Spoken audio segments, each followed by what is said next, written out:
Hey man, are you lost? These are my tracks. Hey. Yeah. Holy crap! Hello, I'm Rhys James, and you're watching After School Special. Today I'm here with KJ and Kegan. Hello. Hello. Yes. Would you guys like to introduce yourselves and your film?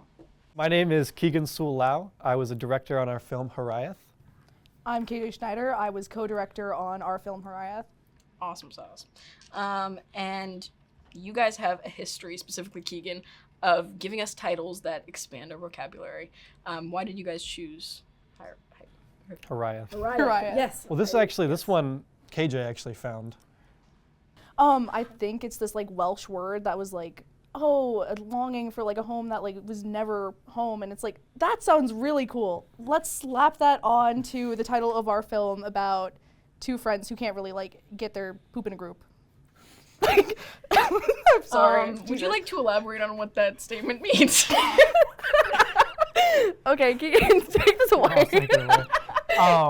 Well, basically, yeah, it's kind of like a melancholy feeling is what that word means, and that's kind of how KJ describes it to me. Yeah. And you see it, this is kind of how it went, is a lot of late night calls where most of it was us laughing and not actually doing work as the best films are made. But yeah, it's this kind of word that KJ I think was calling me about, because we'd worked on a film prior. We'd worked on an animated film that Oh, good God. KJ let me help on.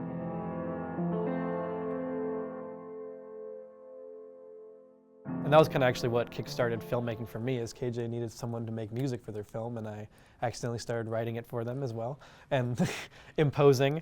But then I got really interested in film. And so after that film, Escapism, we wanted to work on something else, and so we were kind of coming with this idea of maybe two friends going away for college and kind of what that's going to do, because we were kind of in sophomore year of high school, and we wanted to kind of, we weren't sure how to, I guess, deal with the emotions of like going and growing up. So we kind of just projected everything onto that film, and Pretty much. Yeah, saw what happened from there. Awesome. And so the concept of your film was really unique. You're taking, a traditionally linear kind of storytelling, which is filmmaking, and adding kind of the illusion of choice with your video game style. How did that concept come about? I think the best way to put this is like we were both really into this game called like Night in the Woods at the time, and we were like, wow, this is really cool. Let's also take some of the concepts from this game and put it into our film, and let's just use that as a divisive like storytelling device and whatnot. Yeah, I remember specifically we were calling, because we'd written up kind of a script already. We had the main gist of how we wanted the story to go, and we were just thinking of ways to make it more interesting, and ways kind of, like you said, to kind of break more of a linear kind of storytelling way. And Night in the Woods is kind of a choose your own adventure-ish style of game. You have different choices and stuff like that. So we wanted to kind of incorporate that into the story we wanted to tell, because we also took aspects of that game, which we thought had a really rich narrative and really good characters and stuff like that. We wanted to try to emulate that. And so that was kind of our attempt there, is kind of making these like choose your own adventure style kind of game, but in a movie. Awesome. And how did you guys decide what choices would get a, I guess, text on the screen? A little Text? like a little choose. something. Yeah. Because I mean, they're making decisions throughout the film, but there's only 2 or 3 that get a, text screen. Yeah, well, I think the choices came kind of after. Yeah. I think we kind of went, if I remember correctly, we were going through the script. I think we tried to find the places where it could be more impactful, where we thought a certain character had a kind of more important choice. Even though obviously it is still linear because it's a film. But I think we tried to pick kind of where the story might be able to diverge a lot if this character picks something else. Yeah. And so I'm gonna kind of get into the more technical stuff now. Your opening sequence is you two on the train tracks at sunset. And filming at sunset provides some time constraints. How did you guys deal with that? That was kind of a... How many days did we do that? That one was the outside scene, which we did in one day. That was Oh my our God, first one. right. That was actually the first thing we filmed. We did a lot of backward Yeah. stuff. But of official Anyways. filming, officially, for the Official filming, official yes. film, where we actually had like equipment and stuff, that actually went better than I thought. We actually did a lot of planning for that scene specifically. Yeah, because we did a lot of calling just to like lock in on like lines and stuff specific to that. Yeah. And we're like, okay, let's actually go through these, put all the back acting work into it now, so when we actually get out there and film, it's gonna go quick and smooth and easy. True, yeah, that definitely helped on our part because I've done a little bit of acting, but that's definitely not my strong suit, and so I wanted to try to get better at it. But we also, I think, did a good job of planning the shot lists. Oh, yeah. Getting our people kind of there and ready and having like blankets so everyone's warm because it was pretty cold out. Like, we were very, very specific with it. Like, yeah, we wrote out lists, like, I think, definitely a few weeks prior to, like, actually Yeah. doing anything. And we were really specific about what we wanted shots to look like. So that was probably the only time we were that prepared, was when we Yeah. were outside and cold because we knew we had to be out, or it's going to be cold. And, like, you already had pneumonia, I too, did so, have like, that pneumonia. didn't help. I also had pneumonia during that. Was that at all related to? That was not intentional to the story. Okay, right. Okay, yes. You can just had have- method yeah. acting. Yeah, Method that was acting, cool. yes. And so another kind of technical, you guys kind of covered it already. How do you guys balance trying to keep your crew and cast warm and getting the perfect shot? A lot of breaks, I think. Yeah, there was a lot of running back and forth to cars to get, like, equipment Yeah, and that's stuff. Yeah, no, didn't we send, like, one of our grunts to, like, well, grunts, we love Finn, he was our boom mic operator, but he definitely did a lot of the running back and forth up and down this big hill. Yeah, that's true. Oh my God, and, like, trying to get back up and down that thing, trust me, I live there. It's, like, horrible in the winter. I've gotten stuck at the bottom multiple times, so, Finn, thank you. But yeah, we ended up deciding on bringing, like, lots of snacks, food, pretty much. Yeah, we tried to dig out all the blankets we had in the back of our cars because most Alaskan have at least something in the back. So we dug all that out to both lay the equipment on and also to try to keep everyone warm. I think, yeah, we do like maybe a shot or two, and we try to do like maybe that, we do a couple takes of that, and then once we were good, we'd take a little bit of a break because it was definitely cold, especially for us because we didn't yeah. have gloves on in those scenes. Yep. Awesome. And so you guys have some pretty unique locations. You're on the train tracks. You're down by there's a name for the little bench area you guys are at, but I don't remember what it is. Same place. Yes, it's the same place. Overlook area, yeah. Yes, the bluff, sure. Yeah, whatever. that. And were these locations, did they inform the story, or were they kind of found after writing it? At least in my mind, there was always this location set, because I know, like, the bench and the train tracks were, like, a very important part of, like, my childhood and, like, my experiences with my friends, and it holds, like, a lot of memories. So it's just something I wanted to incorporate into this film about, like, losing friendship or, like, just falling apart with someone, because, I don't know, locations have, like, such weight to them, and a lot of people don't, like, think about that as much. Yeah, this is closer to kind of where KJ lives. So the places like themselves definitely have a lot more impact to KJ than me. But I know with the train tracks, at least, that was something we like definitely like wanted to do, and that was an intentional part of kind of where we wanted to film and what this kind of script turned out to be. Right. Can I ask why you guys were so set on the train track, seeing as, you know, that's not exactly where you're meeting people? I mean, I don't know, maybe you guys are meeting people. We kind of like used it more as a metaphor for kind of like the train is either where you depart or where you come back. So that's actually the main reason we like the tracks. We create a longer version that didn't have any like time limit, so I think that one's about like 13 minutes long.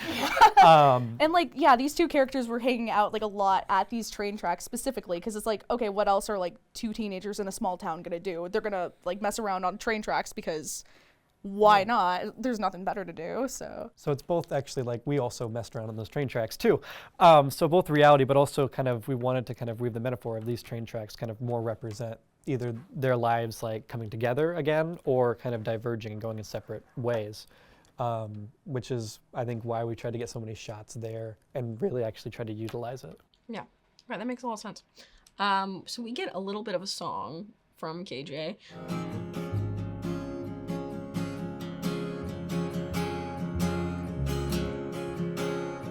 It's hard.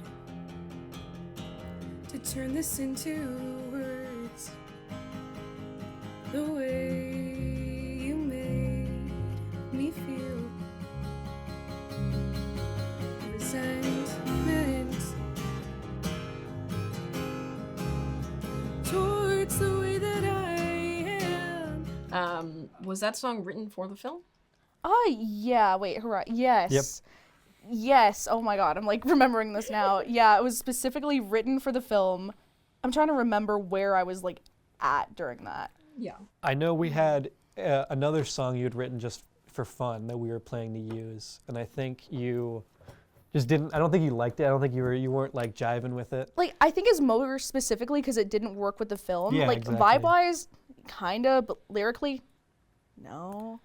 But what we used was definitely way more on the nose, like, thinking back on it. I liked it. Yeah, I liked it too.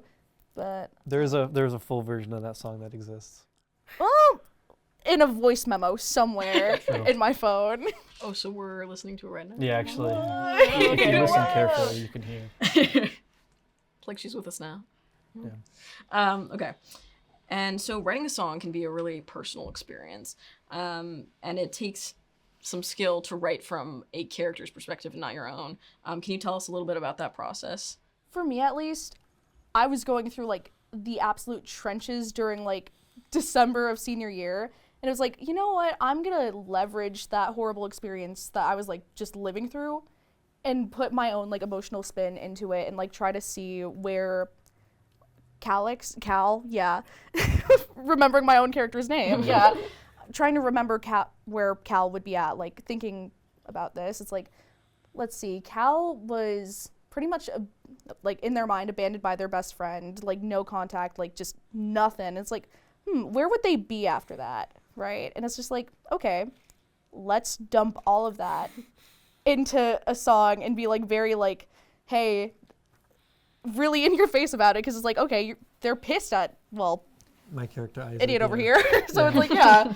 Right. I don't know. When I write music, I kind of just start spewing stuff until I like what it is, and then completely forget to write it down, and then the whole thing repeats itself over and over and over again until I remember to write it down. It's like, oh hey, bars! Oh my god! I do remember KJ like getting back to me. I remember you said like, yeah, I don't really like the lyrics. I don't think they fit. I'm gonna work on it. I remember like a couple days later, you come back with like a full like, you have a full song written out. Like you have a full like, we're probably only gonna use 5 seconds, and you have like a full verse, chorus, bridge, all that stuff made out.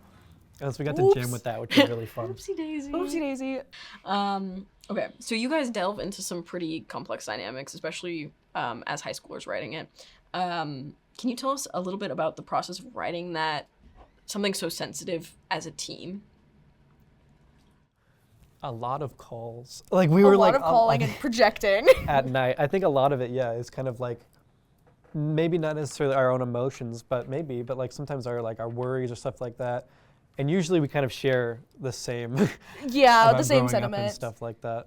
It's, I guess this entire film is like late night calls personified into like this work of film. So yeah. A lot of it was like us projecting our own worries onto our own characters and being like, okay, what if this actually did happen? What if the worst case scenario did actually happen, and how would that resolve? Yeah, I think something that also helped is we kind of gave each other free reign of our own characters that we would play. So I think it made it easier for us to be if this character's going to do this, I'm not going to argue with KJ about their character. So it's a lot, like, I think it's easier. We can't really butt heads as much when we kind of would know our character a little bit better. Like, I think it was like really interesting to like kind of delve into our own characters, then do writing based off of how they would feel in the scenarios. Like, that was really fun about it. So it sounds like you guys wrote something and then did a lot of character work and made your characters and then wrote it again? I think we had like a really rough outline of where we wanted to go with it. I think I kind of like, I think 2 summers ago, I just kind of like just wrote like a bare bones of what would eventually be Hiraeth. And then I think we just kind of would go back and see what like the bare bones and kind of build off that. Yeah. It changed a bit from what it originally was. But yeah, I guess that's kind of a good description of it. There was never a full rewrite. It was mainly going in and editing in different pieces like that and adding the idea of maybe it's a choose your adventure type thing. Awesome. Okay. And you guys are both artists, obviously. How did it feel to write a character and play a character that had abandoned their art? I guess I'll start. You can speak I'm for contemplating Cal. over here. Yeah. You can cook with that. I know for Isaac, it wasn't super, because I don't think I was trying to like write a completely different person. I was writing kind of a character that I could understand, and at least it was kind of part of me, maybe who made different decisions or is on a different life path. But I don't think it was kind of out of the ordinary. I've definitely gone through periods where, like, even as much as you love making art, I love making music, where you don't feel like you can make anything or nothing you make you like. So I mean, I kind of portray that into Isaac, especially in the kind of bass scene. Is at first he's a little rusty and gets into a little more. But I don't think it was particularly difficult, because I mean, I feel like every artist goes through your ups and downs. So I mean, that's something I feel like most people can kind of tap into. For Cal, at least, I think I was more paralleling my experience with trying to mold myself into something like I'm not, especially for someone you care about. Because with this, music was essentially their only way of connecting with Isaac. And it's like kind of sad to like think back to this. It's like, damn, you have to be like kind of lonely to like end up doing that. But I have to remember, I was in those like scenarios at like some point in my life. And then like after like Isaac left for college and kind of just, well, screwed off, I guess. Yeah. Essentially, they got back to like just making art as a form of escapism and a way to like actually like process what they were going through. And I think that's kind of how I end up going about it too. But yeah. Awesome. And since this film was written and produced, you've moved off to go to college. You're doing college here. How has your experience, have your characters informed any of the decisions that you've made after production? I kind of actually a little bit. I think we're definitely trying really hard to stay in touch, Oh, because I think it would be a little too on the nose if we both kind of just like stopped talking. stopped talking. I don't know. That's a little too cheesy for me. So Yeah, like art parallels yeah, we're not life. doing that. No. We're not going about that. I think going, at least from my experience in college and being away, which is kind of what happened to Isaac. So a little bit of Go figure. projecting there, and kind of living on my own for the first time, is I definitely kind of felt what I wrote this character as kind of being lonely and not motivated all the time. And I definitely felt that, and have felt that while being in college. But I think it does help to kind of already have that outlet. I've already written a character like this, so I kind of am like, I kind of. So hey, I don't want to do that, by the way. Yeah, exactly. I've kind of like seen that it doesn't go well for that character I've written. I don't know, since that character is kind of a part of me, and that's kind of how I wrote it. I mean, it's kind of like I've had at least the opportunity through this film to kind of deal with those kind of emotions and the possibility of those experiences. So I've kind of am a little more ready. Honestly, I'm kind of like having the opposite experience of Cal, because like I'm actually going to college and like I have friends, I found community that like I'm really grateful for.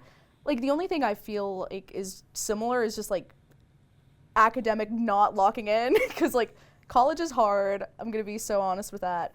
But yeah, going into college like this with, well, you thousands of miles away or whatever, like it can definitely be like hard, but it's not too bad. I mean, like you're still here. That's true, yeah. So yeah. And what's next for you guys? I'm actually filming right after this and like helping with one of my friends' film about like, well, coincidentally, hitting our boom mic operator from our previous film with a car. So I'm really excited about this. Yeah, we're low-key out for blood. Yeah, excited to hit Finn with a car. Yes. Yeah, for sure. Yeah, of course. What about you, Kegan? I guess I don't have immediate bloodlust like KJ, or a need for violence.